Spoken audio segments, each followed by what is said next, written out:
हर काम का फल मिलता है।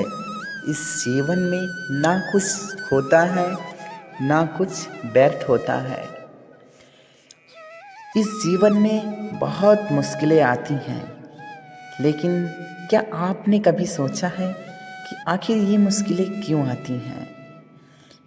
ये मुश्किलें आपके अगले जन्म के किए हुए गलती को एहसास दिलाने के लिए, उसे महसूस करने के लिए आपको ये सजाएं मिलती है और आप परेशान हो जाते हैं, व्यर्थ में ही परेशान होते हैं।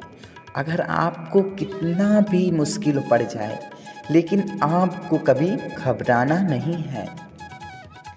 क्यों व्यर्थ की चिंता करते हो? किससे व्यर्थ डरते हो? कौन तुम्हें मार सकता है? आत्मा न पैदा होती है और न मरती है। आत्मा तो सदैव अजर अमर है। शांति से सभी दुखों का अंत हो जाता है। यदि आप शांत हो तो 100 लोगों को चुप करा सकते हो। एक अकेला चुप हजारों को शांत करा सकता है। और शांतित मनुष्य की बुद्धि शीघ्र ही स्थिर होकर परमात्मा से युक्त हो जाती है और वो सही निर्णय ले सकता है। जो कुछ भी तू करता है उसे भगवान को अर्पण करता जा। ऐसा करने से सदा जीवन में मुक्ति का आनंद अनुभव करेगा। जैसे जल में तैरती नाव को तूफान उसे अपने लक्ष्य से दूर ले जाता है, वैसे ही ये जो आपकी इंद्रिय सुख मनुष्य को गलत रास्ते और ले जाता है। जो मनुष्य सब कामनाओं को त्याग कर इच्छा रहित, ममता रहित तथा अहंकार रहित होकर विचरण करता है, वही शांति प्राप्त करता है। मनुष्य कर्म को त्याग कर कर्म में बंधन से मुक्त नहीं होता। केवल कर्म के त्याग मात्र से ही सिद्धि प्राप्त नहीं होती। कोई भी मनुष्य एक क्षण भी कर्म किए नहीं रह सकता। मन अशांत है और उसे नियंत्रित करना कठिन है, लेकिन अभ्यास से इसे बस में किया जा सकता है। जो मनुष्य बिना आलोचना किए श्रद्धापूर्वक मेरे उपदेश का सदा पालन करते हैं, वे कर्मों से बंधन से मुक्त होते हैं। इंद्रियां, मन और बुद्धि काम में निवास स्थान कहे जाते हैं। यह काम इंद्रिया, मन और बुद्धि को अपने वश में करके ज्ञान को ढककर मनुष्य को भटका देता है। इंद्रियां शरीर से श्रेष्ठ कही जाती हैं। इंद्रियां से पूरे मन है और मन से पूरे ही बुद्धि है, और आत्मा बुद्धि से भी अत्यंत श्रेष्ठ है। आकृति कर्म बहुत तनाव पैदा करता है। अप्राकृतिक कर्म बहुत तनाव पैदा करता है।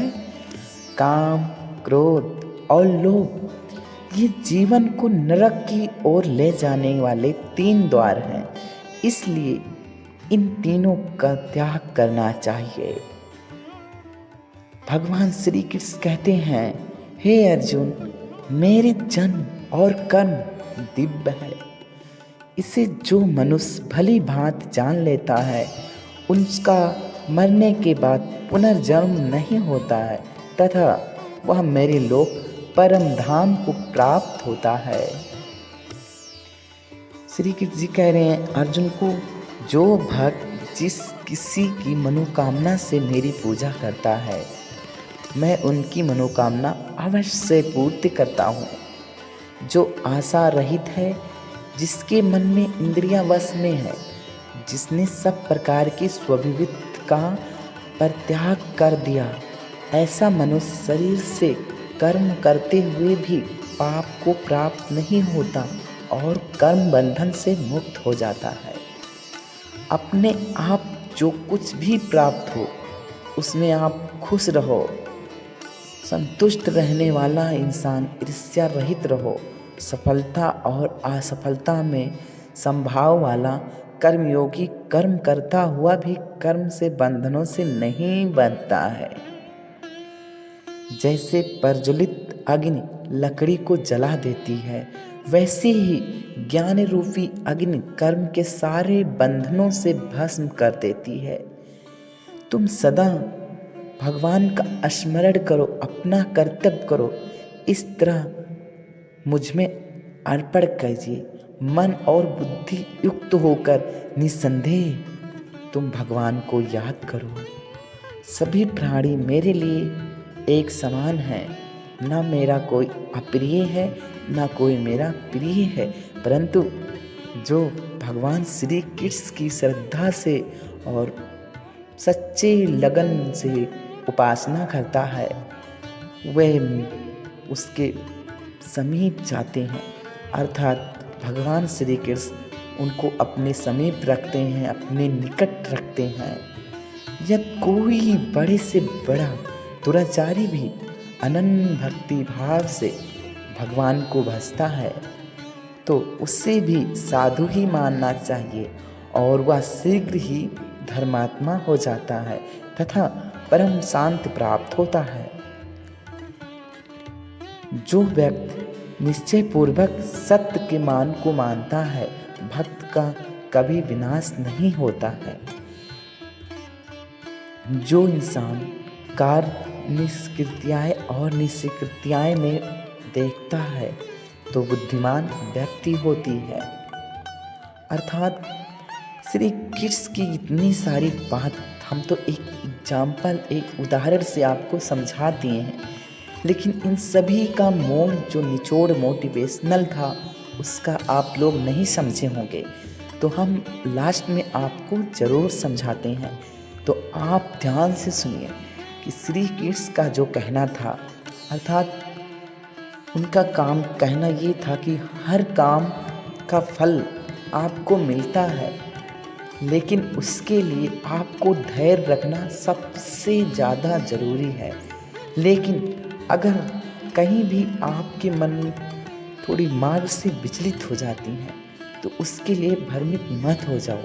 ये सोचो, हो सकता है आपके पिछले जन्मों के किए हुए पापों का फल आपको प्रायश्चित करने को पड़ रहा है।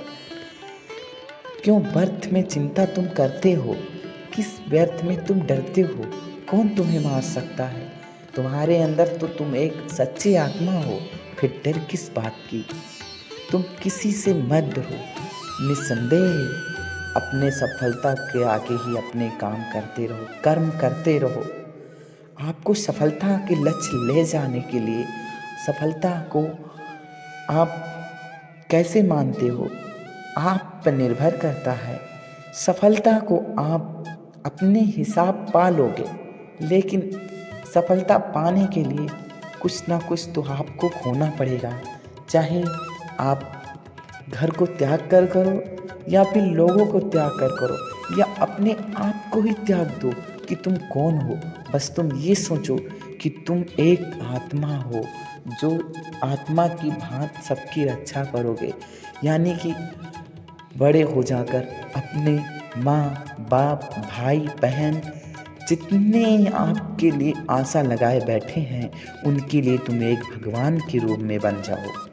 आप भगवान तो नहीं बन सकते हो, लेकिन भगवान के गुण की पूजा तो कर सकते हो। भगवान की गुण यही थी कि सच्चाई को अपनाते थे और धर्म के नेक पे चलते थे। तो आप भी उसी की भांति बनने की पूरा कोशिश करो, सच्चे मन से लगन से। जो कुछ भी तू करता है उसे भगवान को तुम अर्पण करते जा। चल, ऐसा करने से सदा जीवन में मुक्ति और आनंद का अनुभव ही करेगा तुम। जैसे जल में तैरती नाव को तूफान उसे अपने लक्ष्य से दूर ले जाता है, वैसे ही इंद्रियां सुख मनुष्य को गलत रास्ते की ओर ले जाती है। तो अपने मन को बस में कर डालो कि कोई आपके मन को विचलित ना करे। मन तो बहुत चंचल है, आपकी आत्मा उथल पुथल मची रहेगी, आपका मन स्थिर नहीं होगा, लेकिन तब भी तुम उसे हरा दो और अपने आप को प्रूव करो कि तुम हो कौन। दिखा दो दुनिया को कि सबसे अच्छी ताकत तुम ही हो। सबसे अच्छा तुम जो कर पाओगे वो कोई नहीं कर सकता। आप एक तो बस सोच के तो देखो कि हम ये काम करेंगे, सच्चे मन से लगन से तो ज़रूर करोगे। तो आशा करते हैं कि आप सबको ये वीडियो पसंद आया हो। तो पसंद आया हो तो प्लीज़ वीडियो को लाइक कीजिएगा, शेयर कीजिएगा और बेल आइकन को ज़रूर प्रेस कीजिएगा ताकि सबसे पहले नोटिफिकेशन आप तक पहुँचे और सबसे प्यारा कमेंट आपका हमारे पास ज़रूर आए। तो दोस्तों, चाहते इस वक्त आपसे यही कहेंगे, जय हिंद, राम राम, दुआ सलाम। फिर मिलेंगे एक नेक्स्ट वीडियो के साथ। तब तक के लिए बाय बाय।